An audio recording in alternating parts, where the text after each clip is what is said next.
This is TOEFL IBT speaking test, and this test evaluates your ability to communicate in English in an academic setting. It consists of 4 tasks. Task 1, express an opinion on a familiar topic.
Listening, conversation between 2 students. Student A, Emil, I think this is a great idea. The library gets packed during exam weeks, and it's so hard to find a quiet spot. Having outdoor spaces would give us more options. Plus, studying outside in the fresh air could help students focus better. I know I concentrate more when I'm not stuck in the same old indoor setting all the time. Student B, female, I'm not so sure. Outdoor study areas sound nice in theory, but in reality, they probably wouldn't get used much. Think about it, when it's too cold, raining, or even really hot, no one's going to sit outside and study. And besides, outdoor spaces can be noisy, cars driving by, people talking, even birds chirping. That's not exactly the best environment for concentrating. Student A, Emil, well, they did say there would be umbrellas and shaded areas, so at least it wouldn't be too uncomfortable in the sun. Student B, female, true, but all of that costs money. I think the university should invest that money in improving indoor study spaces instead, like upgrading the library or adding more computer labs. Those areas are useful all year round, not just in good weather.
Listening, professor's lecture. Professor, to give you a clear example of operant conditioning, let's look at how animal trainers use it. Imagine a dog trainer teaching a dog new tricks. If the dog sits on command, the trainer immediately rewards it with a treat or verbal praise. This positive reinforcement makes it more likely that the dog will sit again the next time the command is given. Now, operant conditioning doesn't just involve rewards, it also involves reducing unwanted behaviors. For instance, if the dog jumps up on people, the trainer might respond by ignoring the dog instead of giving it attention. Since the dog doesn't receive the reaction it wants, over time, this behavior decreases. This principle applies to humans as well. Teachers often use operant conditioning in the classroom. For example, when a student participates in class discussion, the teacher might praise them or award points. That recognition motivates the student to keep participating.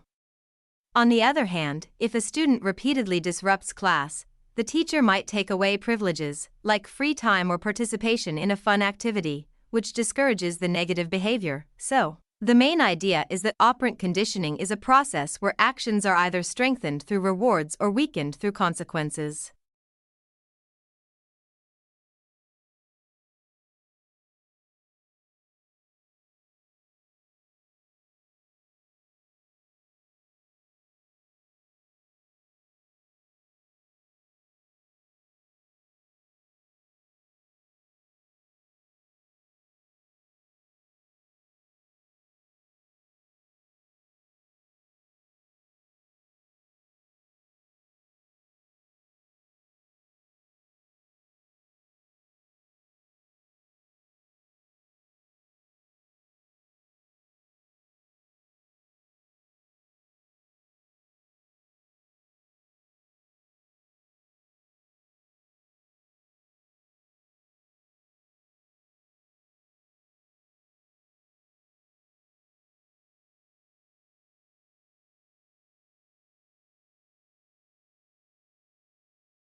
Task 4, Integrated Speaking, Lecture Summary, Listening, Professor's Lecture. Professor, today, I'd like to talk about how plants in desert environments manage to survive despite the extreme lack of water.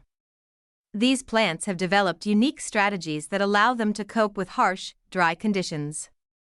Let me give you a couple of examples. First, some plants store water in their bodies. For instance, cacti have thick, fleshy stems that act like reservoirs. After it rains, they absorb and hold large amounts of water, which they can then use slowly over time. Their stems are also covered with a waxy coating that helps reduce water loss through evaporation. This way, even if it doesn't rain for weeks or months, the cactus still has enough water stored inside to survive. Another strategy is developing deep or widespread root systems. Certain desert plants send their roots far below the surface, sometimes stretching several meters underground, to tap into hidden water sources that aren't available near the topsoil. Other plants spread their roots widely across the surface to quickly absorb as much water as possible during brief rainfalls. This allows them to take advantage of even small amounts of moisture. These adaptations, storing water in stems and creating specialized root systems, demonstrate how desert plants have evolved to live in one of the most challenging environments on Earth.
I think it's better when students have more freedom to choose the subjects they study, because it helps them feel motivated and more responsible for their own education.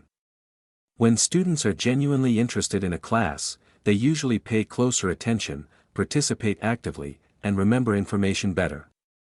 For example, if a student who enjoys art is allowed to take design or photography classes, they are likely to practice more outside of school and even consider careers in creative fields. On the other hand, when students are forced to follow a fixed curriculum, they may feel bored or frustrated if the subjects don't match their strengths or goals. Of course, some basic required courses are necessary, but overall, I believe giving students more choice makes learning more meaningful and prepares them for their future.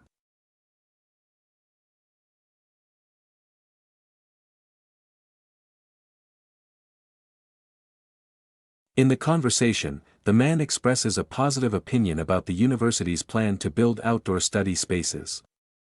He thinks it's a very good idea, mainly for two reasons. First, he explains that the library often gets overcrowded, especially during exam periods, and it's hard to find a quiet place to sit.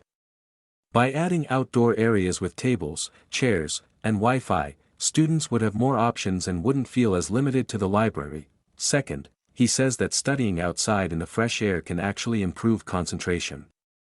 He mentions that being in the same indoor environment all the time can feel tiring and repetitive, so having the chance to study outdoors would make studying more enjoyable and help students stay focused.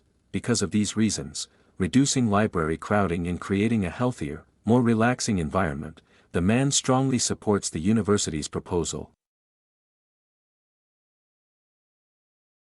Answer: operant conditioning is a type of learning in which behavior is shaped by its consequences, meaning that people or animals are more likely to repeat behaviors that are rewarded and less likely to repeat those that are punished. In the lecture, the professor illustrates this idea with several examples. First, she describes a dog trainer teaching a dog tricks. When the dog sits on command, the trainer gives it a treat or verbal praise. This reward acts as positive reinforcement, which increases the chance that the dog will sit again in the future. On the other hand, if the dog jumps on people, the trainer withholds attention. Since the dog doesn't get the reaction it wants. This behavior decreases over time. The professor also explains how operant conditioning applies to humans. For example, teachers often praise or reward students when they participate in class discussions, which encourages them to contribute more. But when students misbehave, teachers might remove privileges, which discourages negative actions. So overall, operant conditioning shows how rewards strengthen desirable behaviors while punishments reduce unwanted ones. Answer: in the lecture, the professor explains that desert plants have developed special adaptations to survive in extremely dry environments. One main strategy is storing water in their bodies. For example, cacti have thick, fleshy stems that act like reservoirs, holding large amounts of water for long periods. The stems are also covered with a waxy coating that prevents water from evaporating quickly. This allows the plant to survive even during long periods without rain. Another adaptation involves the roots. Some desert plants grow very deep roots that can reach underground water sources, while others spread their roots widely across the surface to quickly absorb any rain that falls. These root systems help the plants take advantage of water that might not be immediately visible above ground. By using these strategies, storing water in stems and developing specialized root systems, desert plants can survive in conditions that would be too harsh for most other types of plants. These adaptations show how plants evolve to cope with their environment and make the most of the limited resources available.